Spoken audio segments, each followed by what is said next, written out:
유대인들은 자신들이 세계의 빛으로 부름을 받았다고 믿었다고 합니다. 이는 성경에서 반복적으로 나타나는 주제였기 때문입니다.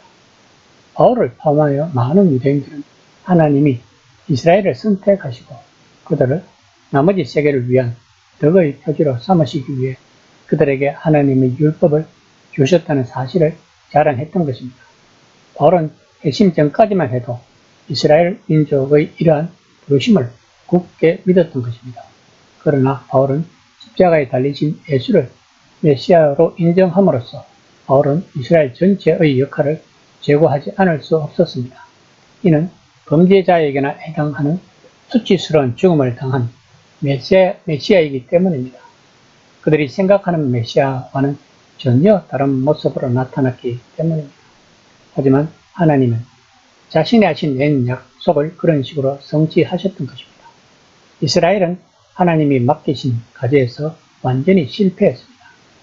이제 하나님께 남은 유일한 길은 실패의 결과를 몸소 담당하실 메시아를 보내셔서 그를 통해 새 언약을 세우시는 것 뿐이었습니다. 그 언약은 하나님이 사람들의 마음에 자신의 율법을 쓰시는 것입니다. 본문에서 바울이 유대인들에 대한 고발은 복음의 계시를 통해 이스라엘을 향한 예언자들의 말이 실현된다는 인식이 기초한 것입니다. 이스라엘은 실패했습니다. 그 결과로 이스라엘은 폐허가 되고 유배를 당했습니다. 유배가 끔찍한 가장 큰 이유는 이교도인 외국인들이 하나님의 백성을 다스린다는 것이었습니다. 그러한 유배는 다니엘서에서 예언한 대로 바울 시대에도 여전히 계속되고 있었다고 생각했습니다. 2장 17에서 18절입니다. 유대인이라 불리는 내가 율법을 의지하며 하나님을 자랑하며 율법의 교훈을 받아 하나님의 뜻을 알고 지극히 선한 것을 분간하며 유대인들은 자신들이 하나님이 택한 선민으로서의 증거가 바로 하나님이 주신 율법이라고 생각했습니다. 그런 율법을 예수님 당시 바리새인들은 철저히 지켰습니다. 그러나 예수님은 제자들에게 너희는 바리새인의 누룩 곧 외식을 주의하라고 하셨습니다. 그러면 예수님이 말한 외식은 무슨 뜻일까요? 아마도 율법을 아는 지식을 말하는 것이 아닐까요? 지식은 차가운 미석, 즉 머리로 아는 것입니다. 그러므로 유대인들은 뜨거운 가슴이 아닌 차가운 머리로 그 율법을 해석하고 지켰기 때문에 그들에게는 하나님의 사랑, 즉 뜨거운 심장이 없었던 것입니다.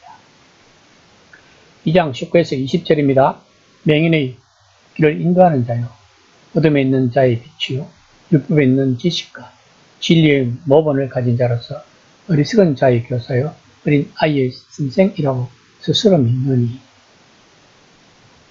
유대인들은 스스로를 하나님의 율법에서는 잘 알고 가르치는 선생이라고 생각을 했던 것입니다. 그러나 야고보는 형제들아 너희는 선생된 우리가 더 큰 심판받을 줄 알고 많이 선생되지 말라라고 이야기했습니다. 또한 예수님도 더 많이 가진 자들이 더 큰 심판을 받는다고 했습니다. 이 말은 무엇일까요? 당연히 하나님의 뜻을 알고도 그대로 행하지 못한 자는 그 죄가 더 크다는 것입니다. 이 말은 오늘날 자칭 신앙이 좋다고 생각하는 성도들이나 사역자들은 명심해야 하는 구절인 것 같습니다. 2장 21에서 22절입니다. 그러면 다른 사람을 가르치는 내가 내 자신을 가르치지 아니하느냐? 도둑질 하지 말라. 선파는 내가 도둑질 하느냐? 가능하지 말라 말하는 내가 가능하느냐? 우상을 가증히 여기는 내가 진정 물건을 도둑질 하느냐? 지식으로 이해하는 신앙은 진리에 대하여 보편적이고 이론적이고 이의적인 관심만을 기울이는 성향이었습니다. 그 당시 유대인들은 율법에 대하여 논쟁하는 것을 즐겨했다고 합니다. 오늘날도 신학에 대하여 논쟁을 하는 자들이 많습니다. 이들은 순전히 이기적인 면에서만 관심이 있는 것입니다. 또한 이들은 자기들이 많이 알고 있다고 자만심이 많습니다. 바울은 고린도에 설교하러 갔을 때 연약하며 두려워 떨었다고 말했습니다. 그러나 머리로 종교생활을 하는 사람들은 확신으로 가득 차고 자기 신뢰감으로 가득 찬 사람들입니다. 그러므로 이들은 그렇지 못한 사람들을 정죄하는 것입니다. 또한 이들은 절대로 자신을 가르치지 않습니다. 그들은 진리를 자신에게 결코 적용하지 않습니다. 진리는 언제나 자기 밖에 있다고 생각했기 때문에 자기는 완벽하니 아무것도 필요 없다고 생각하는 것입니다. 그러므로 다른 사람에게 설교를 하지만 자신에게 설교하거나 가르치지 않는 것입니다.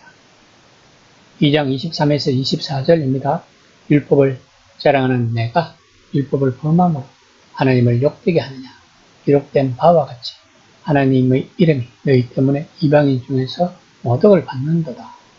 본문에서 인용한 성경은 이사야서 52장 5절 말씀으로 원래 이방인들이 하나님께서 자기 백성을 포로 생활에서 구출할 수 없다고 생각하고 하나님을 경멸했다는 의미로 사용되었지만 우리 말하는 요점은 모든 유대인들이 간음이나 도둑질 혹은 신분 강탈을 했다는 것이 아닙니다. 이런 일을 일부 유대인들이 저질렀다 해도 이는 한민족으로서 여전히 세상에 비치고 하나님의 율법과 진리를 다른 인류에게 드러낼 수 있는 이스라엘의 자부심을 전적으로 약화시킨다는 것입니다. 이스라엘 내부에서 끊임없이 죄가 일어난다는 사실을 예언자들의 고발을 확인해 줄 뿐 아니라 이들 이방민족들이 이스라엘을 보면서 하나님을 모독한다는 것입니다. 이방 세계에서는 하나님에 대하여 잘 모릅니다.